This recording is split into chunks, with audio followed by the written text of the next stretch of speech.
is my great pleasure to introduce my colleague, Lynn Campbell, who apparently has spare time to do a PhD on top of being the head of undergraduate teaching at INS and being a trustee of the Stromness Museum and a trustee of the Orkney Heritage Society. But on top of all of that, she is currently undertaking a PhD using Kirk session records in Orkney as a social lens to investigate the late 17th and early 18th centuries. And it's on that very topic that she's going to be speaking to us tonight with her paper titled Did Nobody Die? Rousay and Egilsay Kirk Session 1733-1747. A very warm welcome, Lynn. Hello. Okay, so it's a bit of a weird topic. I know that most folk think, why are you doing that? And I can't really answer that with any great clarity. It all came really, you can blame Rousay actually, because when you go across to Rousay, you see two kirks right next door to each other. And I always thought, what's going on there? Why? And I now know that it's all to do with the disruption, but that is another century entirely. And I thought, well, we do actually have a gap in Orkney's history. And it kind of is the 18th century. There is stuff written, but it tends to be about the rich folks and the big houses. And I'm afraid I'm not interested in the rich folks and the big houses. So I want to learn more about folk like me, with no money whatsoever or resources. So that's where we are with this. Now, are you going to work? Click out. Are you clicking? Come on. You're showing a light. You're not moving on. Click it on the first paragraph. Come on. Right. I need to get something out of the way. The word fornication. It is exactly what you think it is. And it is something that you will find a lot in the Kirk session record. Most pages are littered with the word. It doesn't quite mean what we think it does. I mean, it does, but it doesn't. Because fornication is something that could be done kind of nearly, not quite, but nearly holding hands. But I just wanted to get that out of the way because it is a word that you will find throughout the Kirk session records. So no titillation, please, despite my attempts with Frankie Howard. But I was quite tickled to find that Robert Burns had written a poem called The Fornicator, and I need to read you the first stanza. I don't mean for you to read the poem.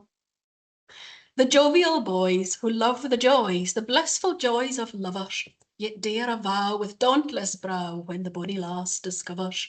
Pray draw near and lend an ear and welcome in a prater, for I've lately been on quarantine, a proven fornicator. And it's this line in particular that I thought that was quite interesting, but we'll just move on from that. So for the folks in the room, you will know where Rousay, Egilsay, Wyre and Invaluable are, but I just put this slide on just in case the folks that are watching online or the folks that catch up on the recording don't quite know which islands we are talking about. Of course, we here are on the mainland, the biggest island in the Orkney archipelago, and Rousay is kind of what we would call the inner North Isles. Now, my methodology, it's quite simple. Anybody can do what I have done. Nobody is quite insane enough to have done what I have done at great length, but I've used extensively the virtual volumes, which is the Kirk session records, which are available fully online to anybody at all, completely free. You just create an account and you can go on look at the Kirk session records across the whole of Scotland. We're really lucky in Orkney because we have the physical book here as well. Most sessions in Scotland don't have that, but we've got the Orkney archive. So when I can't read something on the virtual volumes, I can go to the archive and I can find that thing that's in the really tightly bound binding. And I actually, in my Easter holidays, I went into the archives. And I mean, we've got such an amazing archive in Orkney, such an amazing library. When I arrived, just seconds before the door was open, I was the 10th in the queue. How many libraries across the UK have got that? So I took one of the Kirk session books and I actually had it up to my eyeballs. It was practically touching my nose because I was trying to read these words and I just couldn't quite make them out, but you don't get that opportunity with the online version. What I did was I transcribed every meeting of the session. Now, I didn't transcribe it word for word, but I realised there was just not enough time in the world to do that. This will be something I will do afterwards because there is the transcription available with Scotland's people. So I will contact them when I'm done to see if I can make this more available to everybody because the session records are not that easy to read. I created a census book. Every time a name appeared within the session, I added it to my Excel sheet. This is something, again, I'm going to make fully available when I'm ready. Right now, this is not really much use to anybody. It just names the first time somebody turns up. And the problem with names is that everybody's called the same thing.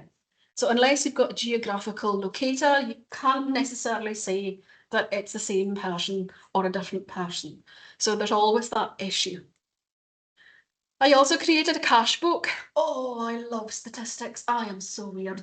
And I created this fantastic Excel spreadsheet, which is just, oh, it's got a gazillion different cells in it. And so every session has a different cash book. Ham has 2 cash books because it has 2 books. So I've got 5 spreadsheets that have got millions of calculations in them.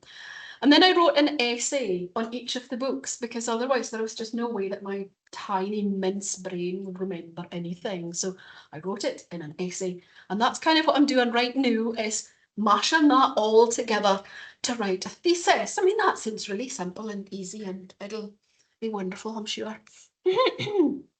So we do, of course, know where Rousay is, and this is a contemporary map by Murdo Mackenzie from 1750, and it illustrates perfectly the main areas of habitation in the island during the period.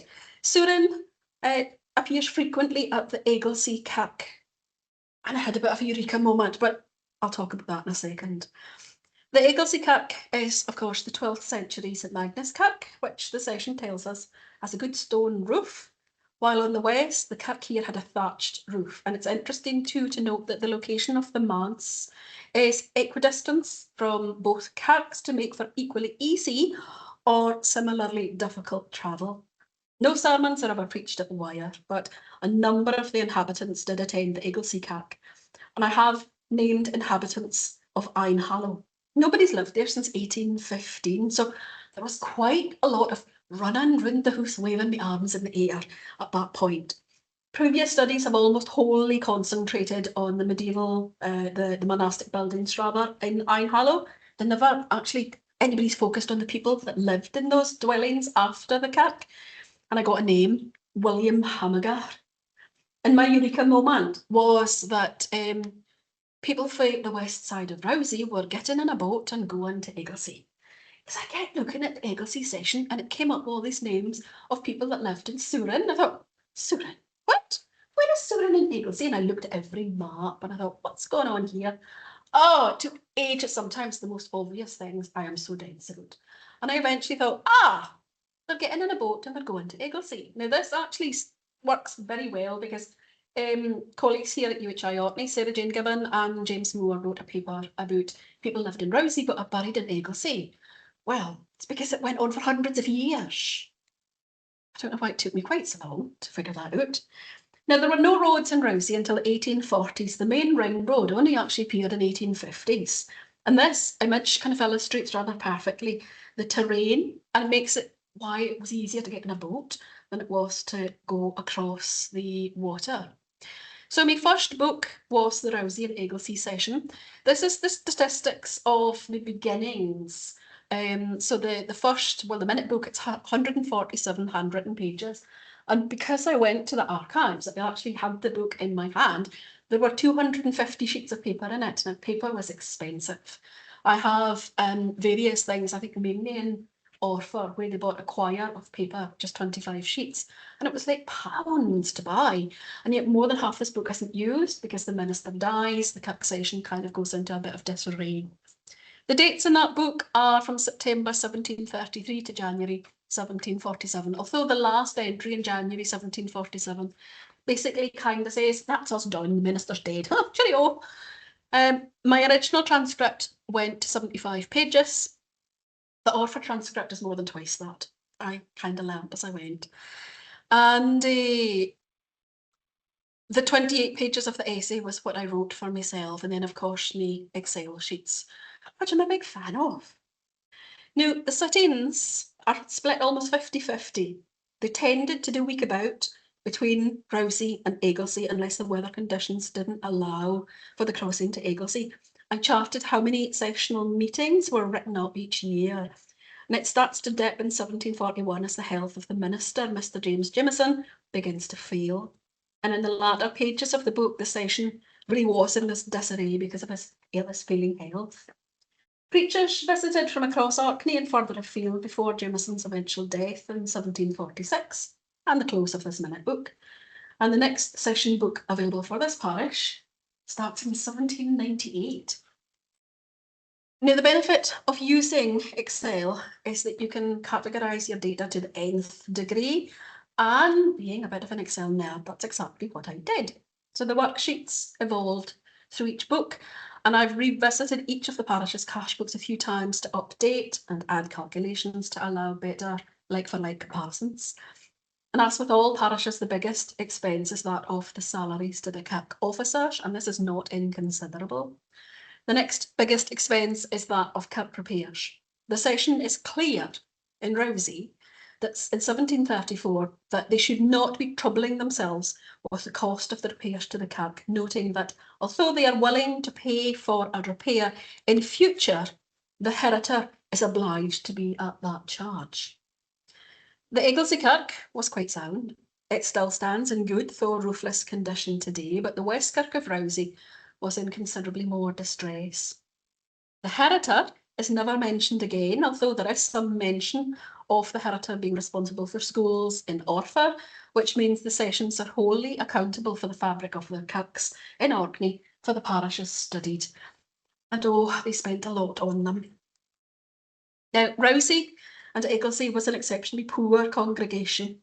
Collections averaged 1 to 2 shillings per sitting. Distribution of poor relief usually amounted to little more than 2 or 3 shillings per person, so there are of course exceptions to that. Only once was something other than cash distributed. Margaret Lumsden, a poor woman in Rousay, received a much, and 1734, although she does receive money from subsequent sessions. Men usually get more than women. The largest payout was also in 1734 to John Leonard, who received £1. But then in 1737, Anna Irvine and Thomas Macbeth had to share 4 pennies. So I do think this is a mistake made by the scribe, and that they actually had to share 4 shillings rather than pennies, because I found this in other books where they've written pennies in the words, but if they've given themselves column, they've written it in the shillings column. The total monies received in poor relief were 45% higher than that distributed, though arguably much of the work of the Kirk was for the benefit of the poor. Now, I was particularly surprised by the turnover of this session, something I'd not calculated before I wrote this original talk, but this highlights the fact that the minute is not a cash book. Not all the monies of the session appear. Often the scribe is vague in his descriptions, and it's clear a session couldn't survive in this fashion. So it's maybe interesting to note exactly what the scribe deems necessary to include in his minute, as frustrating as that may be. Sterling makes a few appearances throughout the minute, which is unusual, as it makes only the briefest of mentions in Ham. Rousay and Bury sessions hardly at all, and it appears a lot in Orkney. Now, at this time, Scotland should have been using pound sterling after the Union of the Parliaments in 1707, but it's sadly not the case here in the parishes under study. I studied up to 1750, I did 1690 to 1750. Now, sometimes it does help to visualise the data. As before I started to create graphs such as this, it was impossible to see the yearly highs and lows. But of course, being an Excel nerd has its benefits. Sometimes though, visualizations like this can skew the data. I did a similar graph for another session. I used a bar chart and it gave completely the wrong impression of the fact. In Rousay and Bury, the turnover was much closer than in the previous slide, expenditure being 94% of the income, but the bar chart exaggerated it considerably. So different charts showed different versions of reality. This one, though, I'm quite happy with. I became very happy with this chart, so I thought I would show it off. The subsequent books have made it clear to me that different ministers have very different attitudes to discipline, or at least to the severity of the crime and the frequency of the time spent in repentance. In small places, the same names appear time and again, and they aren't necessarily the same person. For example, on the 13th of April 1735, Joan Flaws is described as a fugitive from justice, there on the right. And yet, this is also the name of an elder who attends the same session on the left at the bottom of the page. It's obviously not the same person, and I'm going to come back to him. One name in particular peppers the Rousay minute, that of Elspeth Leonard. She first appears in 1733, having brought forth a child in uncleanness, a term that they particularly like in this minute book, though the child had appeared some years prior to that date, its father now being dead. Normally, a repentant would appear before the congregation 3 times before being absolved, but this isn't the case with Elspeth, who appears before the congregation 10 times and is cited in the minute on multiple occasions. Much ink is spent in writing her name, and a comment in the minute of the 2nd of February 1735 claims that she gave no satisfying evidence of her repentance to the congregation. And this opens a few questions. When I first started to research this, I wondered if she simply couldn't repent because she couldn't understand the words that she must use. Was she overly anxious? Was something else? And it's impossible to say, and it's dangerous to make conjecture, but might she have suffered from learning difficulties, say? Or, as I now think, having read a lot more of the sessional records, was she simply a woman who would take no nonsense from anybody? I haven't researched her any further. I think it's doubtful I'll find anything at all about her. It's one of those people that disappear, that only appears in the Kirk session. Now, in my original research question, I had specified women as one of the topics of study, but it's too narrow a focus. Women do not exist in isolation. And since the entirety of the session records are written from the male focus, it's rather impossible to disregard men. I do, however, take note of women's place within the records. There are an awful lot of unnamed wives reported throughout. Different scribes have different attitudes towards reportage. They don't always, but usually they need to state the facts, but just how much detail they go into varies. The word rape is never used, never even alluded to, and I wonder how much books like Sarah Sheridan's Where Are the Women have contributed to the shift in attitudes of modern day historians in approaching these minutes in a different light. I gave a talk a while ago about women in Orkney's History for the Heritage Society. It's on our YouTube channel. And in that, I did an audit of this rather fabulously useful book, Who Was Who in Orkney, which was written in 1998. And of the 725 individuals listed, 53 were women, one of whom's first name was Miss. Now, I would rather hope if it was written today, it would be written differently. And it's with this different focus that I've been kind of approaching the minutes.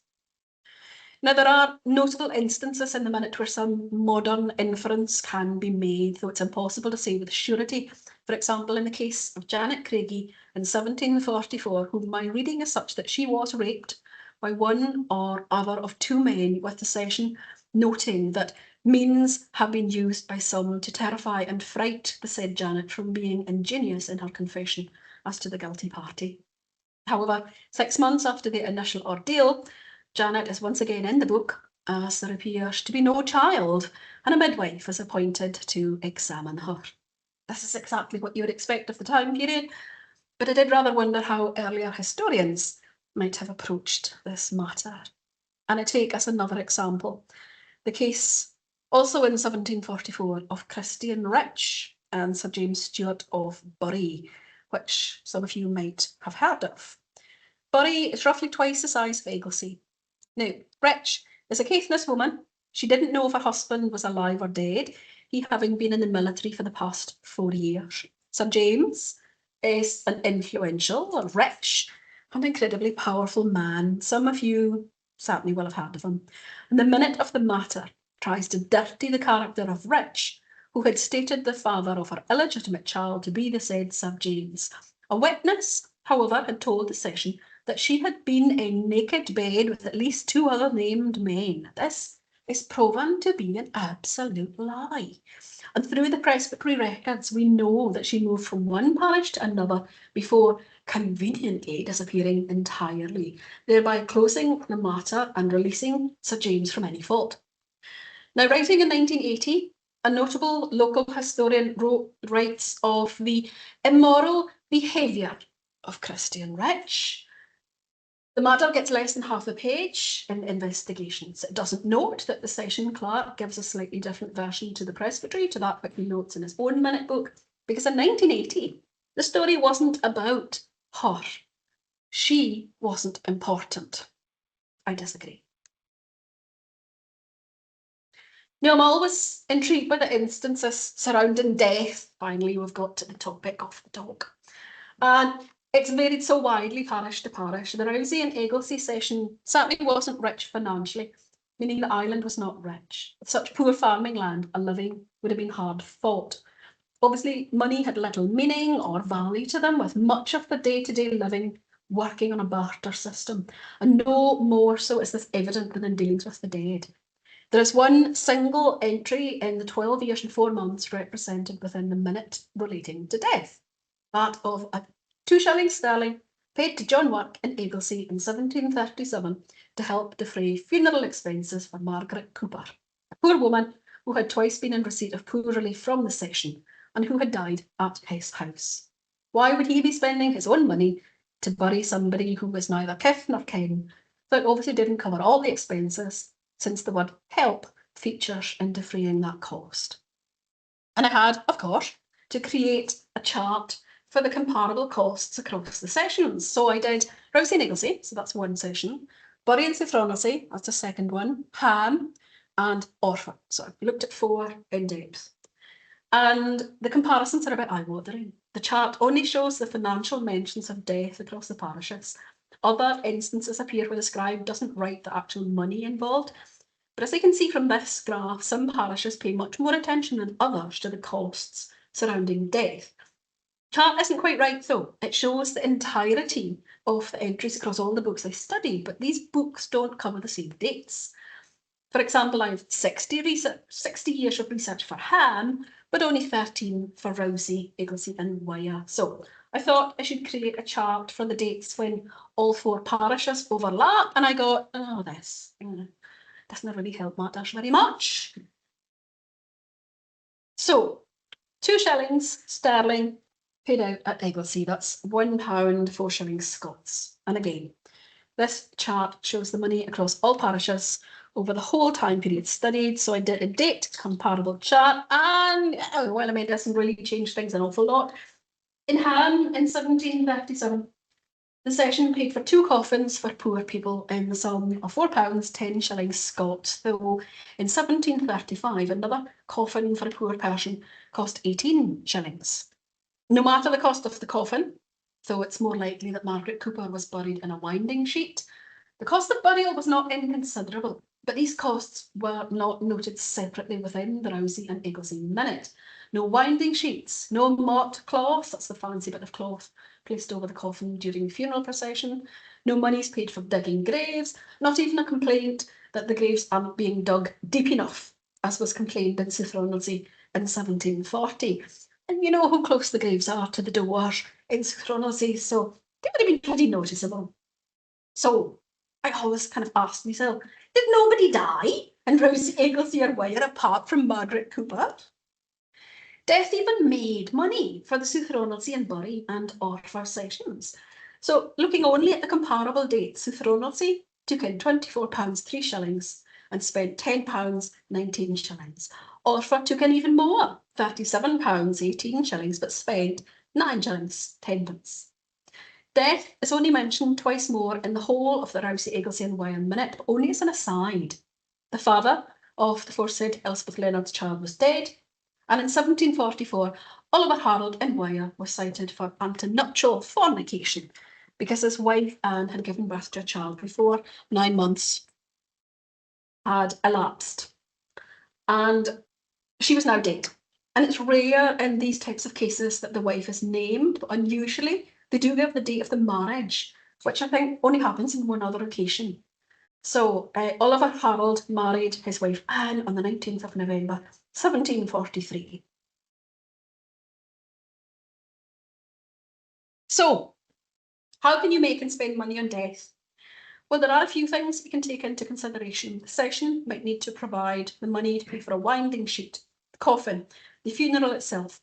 They pay their elders to dig the graves in Ham and have pretty accurate records of how many spades and shovels they go through in offer. Hand spades, not something I've pinned down entirely. The dictionary of the Scots language says it's bars or wooden rods that might have been used in carrying bodies or coffins to the gravesite, but if anybody knows more, that would be fabulous. Some parishes might have had 2 levels of mott cloth for hire, but I don't have good enough evidence of this in Orkney. The prices sometimes differed widely. I think the session would charge a clear price for those that could easily afford it and a more discretionary price for those that couldn't. Only the South Kirk and South Ronaldsay owned one. In the South Ronaldsay and Bury session, the North Kirk and Bury seemingly didn't have one. Orfa might have replaced the mott cloth, as there's a complaint in 1733 that it was so old, folks could barely be persuaded to make use of it. But although money is allocated for its purchase, the scribe never tells us if it was actually purchased. £18 was allocated, in case you're wondering. It's absolute fortune. Kirk officers were generally paid £3 per year at this time.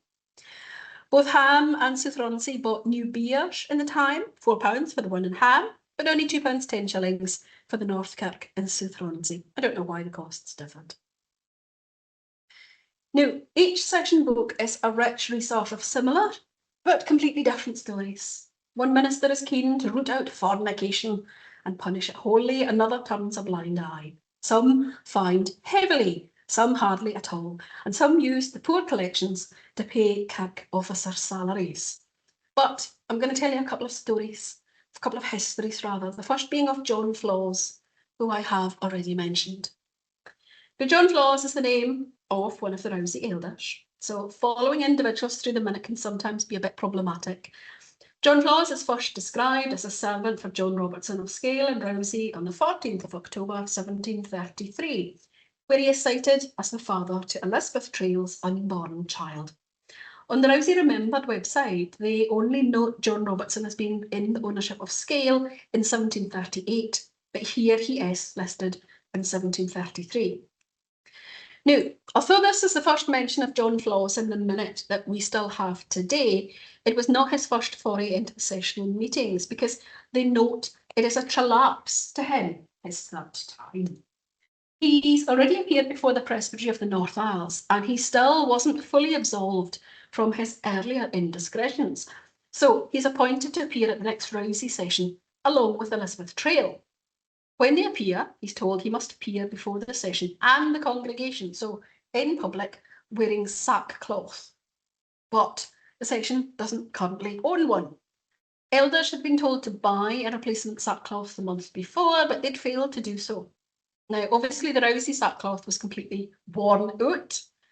A new sackcloth doesn't appear in the financial record for another 5 years. So that doesn't mean it wasn't bought, just that it wasn't minuted. Time meant very little to scribes sometimes. So John is told that he can appear in his ordinary clothes for the time until the cloth is purchased. On the 10th of December, they both appear before the session. Elizabeth is rebuked. She's told off by the minister and members of the session and told she'll be absolved at her next appearance. So she only appears twice. John has to continue, though, presumably in his ordinary clothes. John certainly has his burdens to bear. He next appears just over 2 weeks later as a Sabbath breach. Hugh Mowat, minister of Evie and Rendell, had written to the Rousay and Egilsay session, noting his dismay at a boat full of men travelling during the time of service on a Sunday and landing at Bailey Halgrave's house, presumably in Evie. The minister had originally thought they'd put in to attend his sermon, but they took off again shortly afterwards, so he's a bit put out. He doesn't give a timescale, and I would rather wonder if they stopped for some refreshments. Seemingly, many in Hugh Mowat's parish felt great offence at this slight, hence his letter to the session. The Rousay minister demands to know the name of the men in the boat. Hugh Mowat had named George Marwick as one of the owners of the boats, so the rest were soon named, and John Flaws being one, since he is explicitly named as a servant to John Robertson in Scale. Often these folks share names, and if the scribe doesn't attribute some geographical marker to them, it's really difficult to be sure. Now, on the 6th of January, John Flaws is noted as continuing in his repentance. His Sabbath breach seemingly now being rolled into a job lot of repentance, since he is never explicitly named again in regards to this error of judgment. And he then appears again on the 7th of February and the 10th of March. And then in May, he's noted as making his 9th appearance. The session, however, doesn't feel that he's quite repentant enough, because in June they discuss that despite him having appeared in both public and private, it wasn't for his edification. He wasn't being improved. So they decide to refer him once again to the presbytery of the North Isles, and he's called before them to be dealt this news. His reaction isn't noted. We don't see his name again until April, when he is declared a fugitive from justice. He had not appeared at his appointed time before the presbytery of the North Isles, and the minute remains quiet on the reason why. However, in September 1736, so another year on, Elizabeth Trail in Quandale, which is described as having been for some time out of the country, meaning Orkney, had returned with a small child. She'd already appeared before the congregation and been absolved by the Kirk for her sin with John Flaws, but her reappearance causes some consternation, and she is once again called before the session. They demand to know why she has reappeared with a bairn. She having been an unmarried woman when she went away, she however manages to produce a certificate of marriage, subscribed by Thomas Madison, curate at All Hallows in Newcastle upon Tyne, to one John Flaws. The session read the certificate, confirm it was valid, and she's allowed to go about her business. But what about John Flaws? This is one of the disadvantages of concentrating on a single source for information. The story is incomplete. The minute book runs until January 1747, and although a third man named John Flaws appears within the minute in 1740, it's a different man married to a different woman. He might appear somewhere, but I've no looked for him. Now, alcohol rarely appears within the minute books, but in 1737 we find that John Miller in Grind, Jean Hamager his wife, Magnus Marwick in Corsh, Magnus Folster in Newhouse, Magnus Slyson, I'm not convinced that I've read that name right in the minute book, also in Grind, and Magnus Sabiston had been guilty of a Sabbath breach on January 16th, where they had drunk to excess, and then fell a quarrelling and scolding with one another, which is a grand 18th century way of saying they got into a right barney. And they attracted quite the crowd. Everybody that came for a bit of fun was now also guilty of Sabbath breach, and everybody was summoned to the next meeting at the West Kirk on the 13th of February. The session finds that this affair, this scandal, was so public that it couldn't simply be dismissed with a sessional rebuke. They thought the perpetrator should stand in front of the congregation and say sorry, as well as being rebuked by the session. They were remitted to the bailey for further punishment, but the minute book doesn't report upon what happened, and in fact it goes no further with that story. However, we aren't finished with John Miller and Grind, because 7 years later, in February 1744, the minister reads a letter, which I'll read in full to you now. This day was produced and read a letter directed to the minister from Mr. Edward Irvine, one of the ministers of Kirkwall, of the date January 14th, 1744, making mention that one Elspeth Bain, for present in Kirkwall, had appeared before the Kirk session of Kirkwall and confessed that she is with child in uncleanness, and that she gave up one John Miller, a married man in Rousay, as the father of her said child. That the child was begotten in John Miller's own house about 6 weeks before Lammas last, and that the said Elspeth Bain was charged apud acta, which just means on the record, to appear before this session, and that she promised obedience to the said charge. The session, having heard and considered the said letter, do resolve that an answer be returned to Mr. Irvine to the effect following: that the said Elspeth Bain never appeared before our session, nor came to the minister or any of the elders here. That we heard that the said Elspeth Bain came into the island last summer, as many other vagrant people do every year, which this session cannot help. That she never had any settled residence here, but at the same time, for anything we know, she might have resorted sometimes to John Miller's house, as it was a place where ale was sold, and where such vagrants were usually entertained. But we never heard of any scandalous behaviour betwixt the said John and her until we heard of it first from Kirkwall. From the said John Miller himself has at present no residence in this island, and that his residence, as we are informed, is in Evie. So that as none of the parties have their residence here, and the scandal appearing to be the most flagrant in Kirkwall, the session are of opinion that they have no business with the prosecution of the said scandal, and appoints the minister to intimate what is above to Mr. Irvine with his convenience. There's just so much rich detail in that, I love it, about life in Rousay in 1744. So, on the 11th of March, the scribe notes that the letter was written and delivered to Mr. Irvine. They didn't have to wait long for a reply because the next minute is dated the 16th of March. Generally, the session meets weekly. They only meet out of their normal schedule to update their accounts, talk at great length about secrets, so much about secrets, or sometimes in a case like this. And this is what the minute says. The occasion of the meeting of session this day is upon account of a letter from Mr. John Scully, one of the ministers of Kirkwall, concerning Elspeth Bain and John Miller. The said letter bears dates at Kirkwall, March 9th, 1744. The said letter makes mention that the session of Kirkwall, having craved the advice of the presbytery of Kirkwall anent Elspeth Bain adulteress, their opinion is that she should go over to Rousay, as to satisfy session, as the child was begotten there.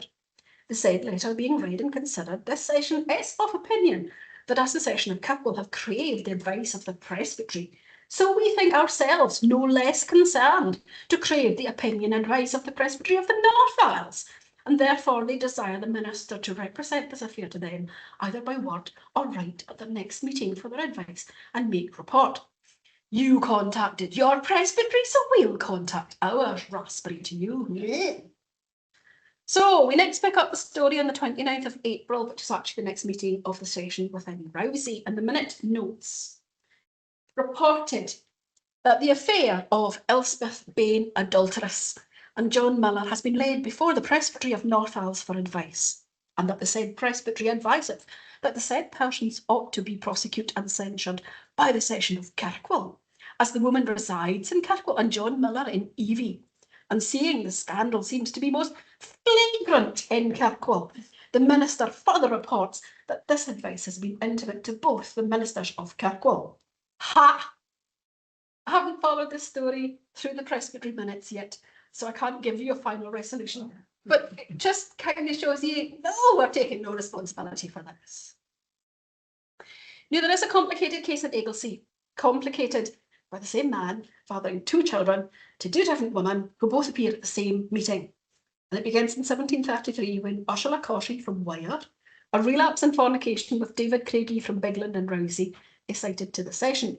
The pair appeared together at the following session, where they accept their guilt that she is pregnant with their second child together. The amount of penalty is never given. 2 months after their first appearance, Commissioner William Yorkston, reader of the Egilsay Cap, gives in £2 as part payment of their penalty. Now, Commissioner is someone who acts as a guarantor for another's debt. The section is unhappy with David's third appearance before the congregation, claiming it not being satisfied with the evidence he gave of the sense of his sin before the congregation. So he cited to appear once again the following week. The scribe fails to note Ursula's movements.